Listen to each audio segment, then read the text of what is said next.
Russia prepares a new attack. According to the Institute for the Study of War, ISW, Russia is preparing to launch a new attack in the next few weeks, when the southern and eastern regions of Ukraine freeze.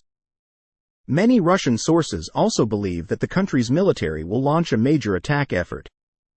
Some sources predict that this attack could begin between January 12 and February 2, after the ground freezes and Ukraine becomes more tired in defending its bases. Ukraine said it attacked a Russian spy plane. The Ukrainian military said that the country's air force destroyed a Russian Beriev A-50 spy plane and Il-22 aerial command plane in the Sea of Azov. Commander-in-Chief of the Armed Forces of Ukraine Valery Zaluzhny said in the media, and also posted a video of an aircraft tracking map showing planes being attacked in the Sea of Azov, a sea located east of the peninsula. Crimea. The Russian side has not yet commented on the above information. Ukraine sets a strategic goal to regain Crimea. Ukrainian Defense Minister Rustem Umerov affirmed that Kiev plans to regain control of all territories controlled by Russia, including the Crimean Peninsula. At the World Economic Forum in Davos, Minister Umerov was asked to comment on reports that the U.S. was disappointed with Kiev's military strategy in 2024. However, Mr. Umerov neither confirmed nor denied. Receiving this information only emphasized the need for the West to continue supporting Ukraine. Ukraine always communicates its military goals to Western donors, Mr. Umerov emphasized. At the same time, he did not provide any details about the 2024 strategy, saying that only Ukraine and their partners are kept in the dark about this strategy. Some related developments. British Defence Minister. 2024 will decide the fate of Ukraine. British Ministry of Defence Grant Shapps said that this year will decide the fate of Ukraine. 2024 will be a turning point. For Ukraine, this will be the year when its fate will be decided. For the world, this will be the greatest year for democracy, as almost half of the world's population will participate in the elections, Mr. Shapps said. Mr. Shapps emphasized that London will not refuse to support Kiev next year, because the conflict in Ukraine is an existential problem for the UK.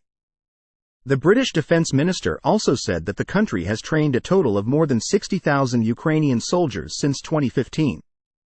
In addition, Minister Shapps also confirmed the plan to deploy 20,000 British soldiers to NATO's eastern flank in February to participate in the coalition's Steadfast Defender exercise. The West does not understand the purpose and timing of supporting Ukraine. Former French Prime Minister Dominique de Villepin expressed that Western countries began supporting Ukraine without realizing the goals and timing of this support. For us, it seemed like we did everything well. We have used all means, maintaining the unity of Europe and the West, and supporting Ukraine. But if we face the truth, it is clear that we have not defined our goals. We did not provide Ukraine with the means to promptly solve at least some tasks, which is why the counteroffensive failed. In addition, we have not yet determined our schedule of actions, Mr. Villepin noted. China wishes to work with the international community to resolve the Ukraine issue. Chinese Foreign Ministry spokesman Mao Ning said that the Beijing government is ready to help resolve the Ukraine crisis through joint efforts with the international community. We will continue to interact with the international community, playing a constructive role in the political settlement of the Ukraine conflict, said Ms. Mao Ning. The official representative of the Chinese Ministry of Foreign Affairs clarified that Beijing continuously maintains communication on this issue with all interested parties, including Kiev. It is important to create favorable conditions for peace negotiations. Poland does not rule out a new wave of Ukrainian refugees.